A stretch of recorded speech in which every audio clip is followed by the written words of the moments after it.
Today we'll talk about how can you enable show Instagram badge on your Threads app. We're going to figure out the solution on how you can do that on your app. So you just follow these ways, then it's going to work with you. So all you have to do, you just go down, you click on this sign down here.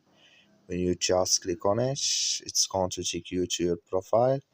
It's going to show for you like this here. Then all you have to do now, so just click here on edit profile here, then you come to next step. It's going to show for you like this here.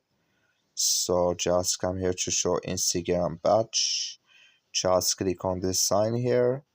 Like you see this color show for us, that's mean here show Instagram badge enable with us now.